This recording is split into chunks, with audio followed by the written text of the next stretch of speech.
Voilà. La semaine passée, nous sommes arrivés à cet endroit. Et ce matin, juste, on aura à, donne-moi 2 petites secondes, on aura à voir avant la pensée du jour. Alors, la pensée du jour, c'est contrôlons nos pensées. Je suis la propriété de celui qui occupe mes pensées. Diable ou mon Dieu, le ciel ou la déchéance. Je leur donne accès à mon cœur. Écoutez bien et réalisez. Je suis la propriété de celui qui occupe mes pensées, de mon papa, mon Dieu, ou du diable, du ciel ou de la déchéance. Je leur donne accès à mon cœur. Et celui qui a accès à mon cœur me contrôle. Celui qui a accès à mon cœur me contrôle. Et c'est pas ce qui occupe mes pensées que je donne accès à mon cœur. Philippiens 4:8. Enfin, frères, nourrissez vos pensées de tout ce qui est vrai, noble, juste, pur, digne d'amour ou d'approbation, de tout ce qui mérite le respect et louange. Notre version dans Philippiens 4:8. Au reste, frères, que tout ce qui est vrai, tout ce qui est honorable, tout ce qui est juste, tout ce qui est pur, tout ce qui est aimable, tout ce qui mérite l'approbation, ce qui est vertueux et digne de louange, soit l'objet de vos pensées. Vous savez, la parole de Dieu ne nous dit jamais faites telle chose à cause de telle chose.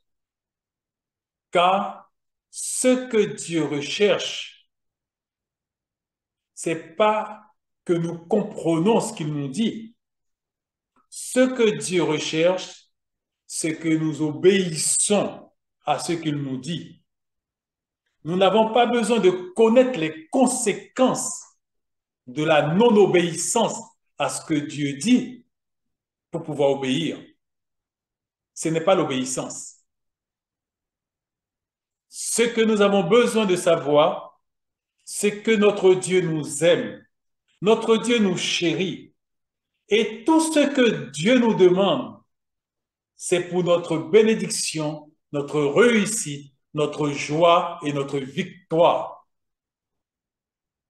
Et dans Éphésiens chapitre 4, verset 8, il ne nous a pas dit le pourquoi que nous devons nourrir nos pensées par tout ce qui est vrai, tout ce qui est noble, tout ce qui est juste, tout ce qui est pur, digne d'amour, d'approbation, mérite le respect et louange. Il ne nous a pas dit pourquoi nous devons faire ça.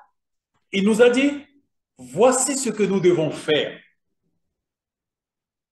Et maintenant, beaucoup d'entre nous ne nous soumettons pas au contrôle de nos pensées.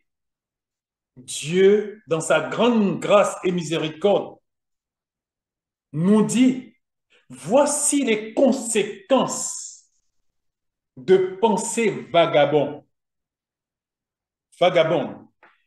de pensées incontrôlées, de pensées frivoles. Voici les conséquences.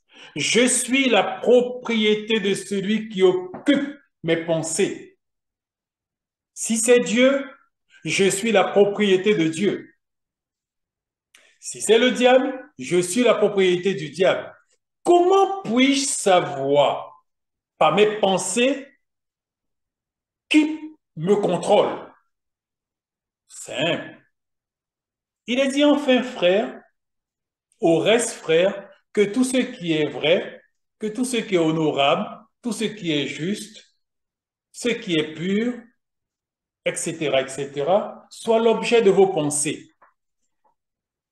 Si je suis dans ce dynamisme d'Éphésiens 4, 8, c'est Dieu qui contrôle mes pensées et je suis la propriété de Dieu. Par contre, si tout ce qui est déshonneur, injuste, impur, qui n'est pas aimable, qui ne mérite pas l'approbation, qui n'est pas vertueux, qui n'est pas digne de louange, méditation de vengeance, de cancan et bien d'autres choses occupent mes pensées, ces choses n'appartiennent pas à Dieu. Ces choses appartiennent à Satan. Et si ce sont ces choses qui occupent mes pensées, automatiquement, je suis esclave du diable parce que c'est le diable qui occupe mes pensées. Voilà pourquoi on nous exhorte inlassablement de faire attention à nos fréquentations, à nos escapades sur le net, aux réseaux sociaux, etc., etc. Parce que quand je regarde ces choses, quand je regarde un film, quand je passe mon temps à faire des cancans ou à regarder la vie des autres ou à fouiller à travers les réseaux sociaux dans la vie des autres, qu'est-ce qui va occuper mes pensées? Ce sont ces choses qui vont occuper mes pensées. Et par là, je donne accès à mon cœur, à mon adversaire. Et là, j'enlève à Dieu le moyen d'occuper mes pensées, d'occuper mon cœur, pardon, par mes pensées, parce que je prends la décision de donner à quelqu'un d'autre d'occuper mes pensées. Alors voilà pourquoi il est extrêmement important, mes bien-aimés, que nous puissions contrôler nos pensées. Et pour contrôler nos pensées, bien sûr, il est important de faire attention à ce que je mange. Je ne parle pas de la nourriture. Comprenez-moi, je dois faire attention à ce que je mange à travers mes yeux, à travers ma bouche, à travers mes oreilles. Je dois faire attention à ce que je mange. Parce que ce que je mange vont automatiquement donner quitus à celui à qui appartiennent ces choses. Et c'est cette personne-là qui va occuper mes pensées. Et si cette personne occupe mes pensées, je donne accès à mon cœur à cette personne. Et si cette personne a accès à mon cœur, cette personne me contrôle. Je lui appartiens. Je suis sa propriété. Voilà. Ceci, c'était la pensée du jour. Que Dieu nous bénisse. Voilà. Nous rentrons maintenant dans le sujet d'aujourd'hui. Alors, le sujet d'aujourd'hui fait suite à celui de la semaine passée parce que c'est toujours le même message de notre frère avec lequel nous sommes. Alors, il dit là, dis par exemple à ton frère en Christ, dis-lui ce qu'il ne veut pas entendre et examiner sa réaction. Alors, dis à ton frère ce qu'il ne veut pas entendre et examiner sa réaction.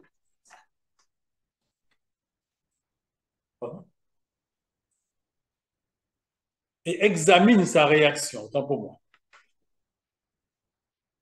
Alors, j'ai mon frère qui est là. Si je le regarde, j'ai l'impression que c'est un frère agréable, c'est un frère sage, c'est un frère spirituel, c'est un frère qui se contrôle, c'est un frère dont j'ai un grand respect et admiration pour lui. Mais nous avons vu la semaine passée, ce n'est pas comme cela que nous pouvons déterminer qui est qui. Car quand il n'y a pas des situations adéquates, nous ne savons pas qui est qui.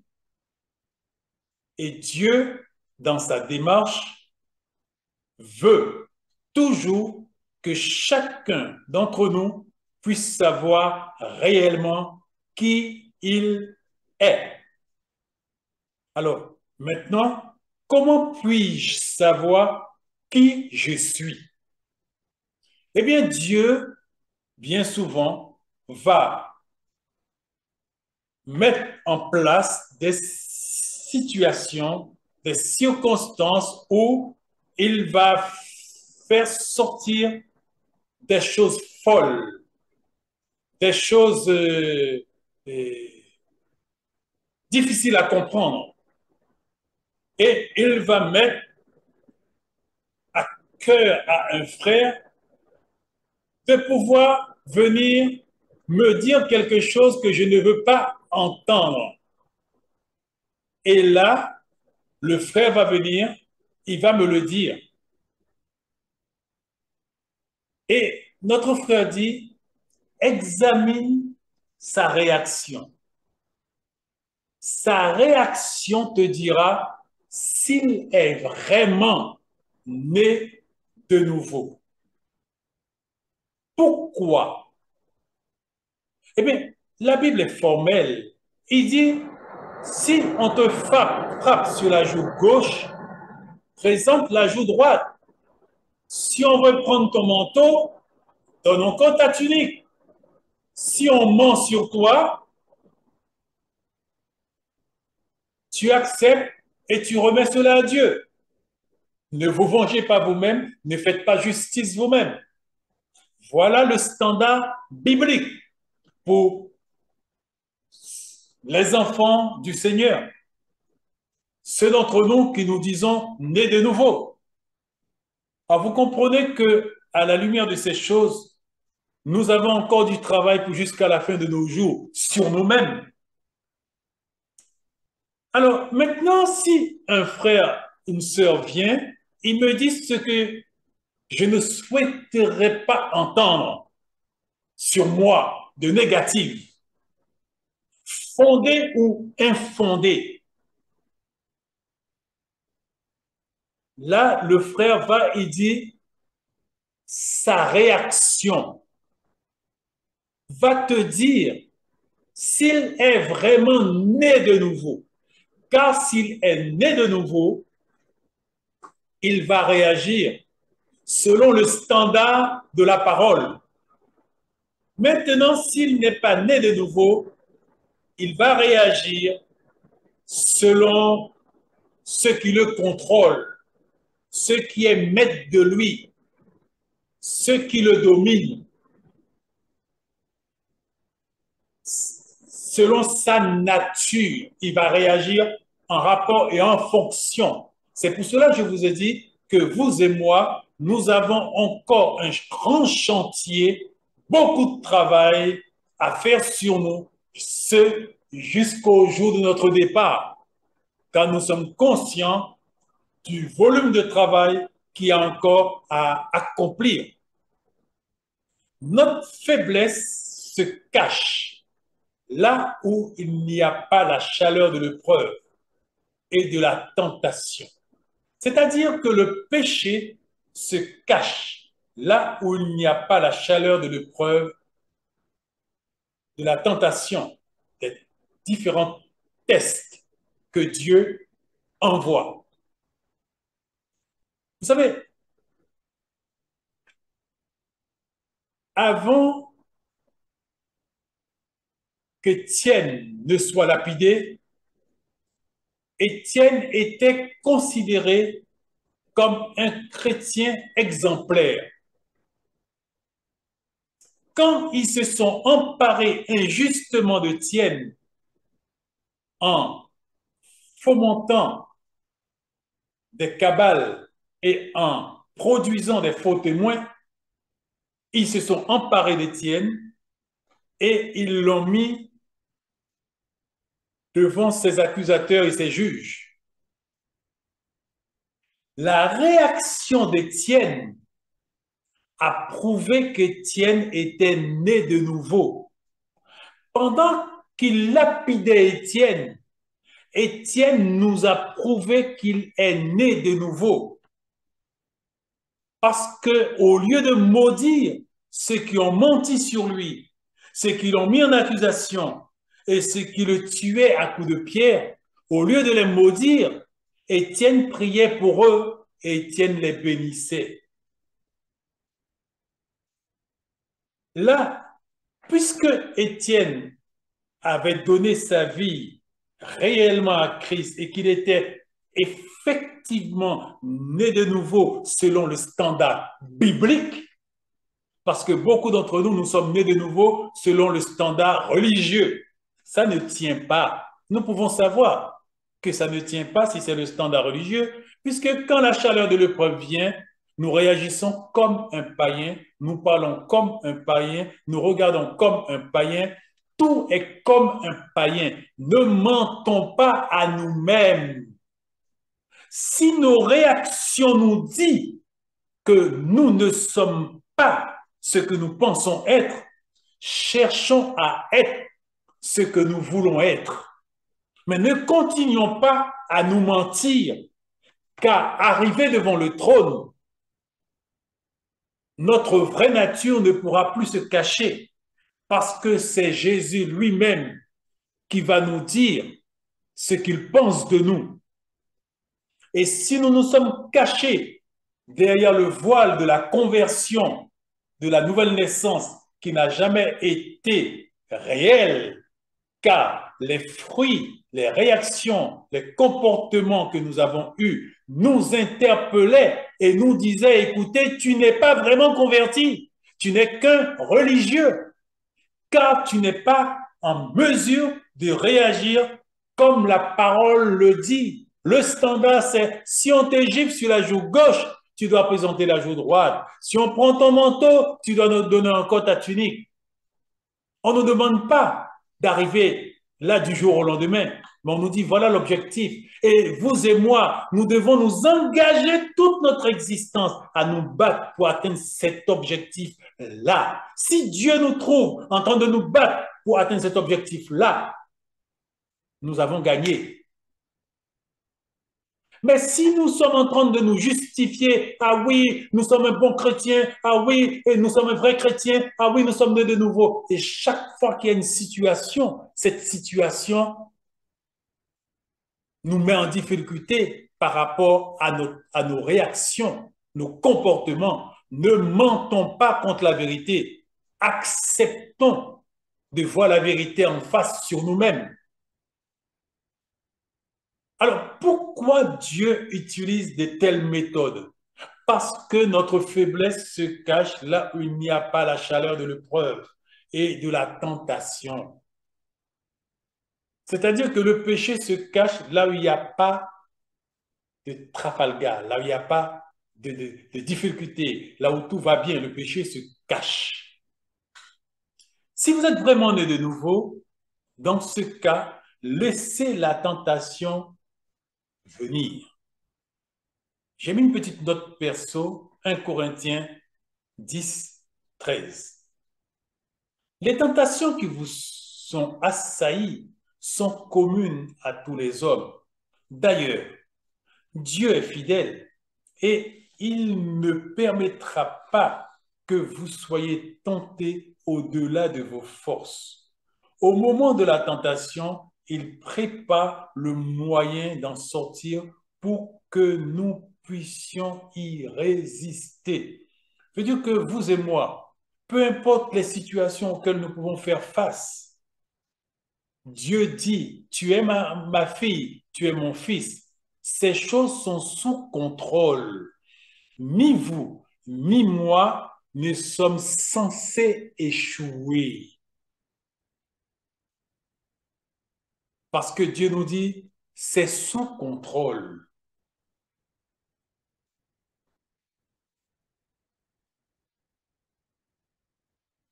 Jérémie 12, 5. Si déjà tu t'épuises à courir avec les piétons, comment donc tiendras-tu en courant avec les chevaux? S'il te faut un pays tranquille pour ta sécurité, qu'adviendra-t-il de toi lorsque tu feras face à la crue du Jourdain, c'est-à-dire à une rivière déchaînée, à une rivière violente? Là, ce sont des images qu'il prend. Il dit, si déjà tu t'épuises à courir avec un piéton, si dans les petits problèmes de rien du tout, tu ne tiens pas, tu te plains, tu te lamentes, tu n'es pas content, mais que feras-tu quand les vrais tests, les vrais problèmes surviendront dans ta vie? Si il te faut un pays tranquille pour ta sécurité, si pour toi, tu veux que dans ta maison, ça soit toujours en paix, en tranquillité, que personne ne perturbe ma paix, que personne ne puisse perturber ma sérénité, s'il te faut ça pour mener ta vie chrétienne, comment pourrais-tu rester chrétien quand les problèmes et les difficultés qui ont survenu dans la vie de Paul, qui sont survenus dans la vie d'Étienne, qui ont survenu dans la vie de Pierre, que feras-tu quand ces difficultés-là surviendront dans ta vie? Parce que Jésus a dit, tous ceux qui veulent vivre pieusement en moi doivent être persécutés, doivent être malmenés, doivent être éprouvés, chamboulés. C'est le standard biblique de la vie du chrétien. Cette histoire de vie chrétienne-là où on nous a fait croire que, écoutez, tout est bien, tout est merveilleux. Quand je suis chrétien, bien écoutez, je roule sur l'or, mon compte en banque est gonflé. Mes enfants sont bénis. Mon épouse est la perle du coin. Mon mari est le diamant du coin. Ce sont des blagues. Paul a dit, c'est pas beaucoup de tribulations qui vous faudra sauver vos âmes. Jésus a dit, celui qui veut me suivre, qui se charge chaque jour de sa croix et qui me suit, cette vie chrétienne dont on nous a parlé, qui est il faut être chrétien, ne pas être païen pour ne pas souffrir, c'est faux ça. Le chrétien souffre plus que le païen. C'est Dieu qui a dit, c'est comme ça. Or, si nous voulons monter notre scénario de vie chrétienne pour mener une vie chrétienne virtuelle à notre guise, mais la déception est au bout du chemin. Alors, laissez venir une personne mentir à ton sujet et vois comment tu gères la situation. Laissez venir une personne mentir à ton sujet et vois comment tu gères la situation. Pour que cette situation soit gérée agréablement, Je vais arrêter le partage d'écran juste là, je vais le reprendre tout à l'heure et je veux interagir avec vous.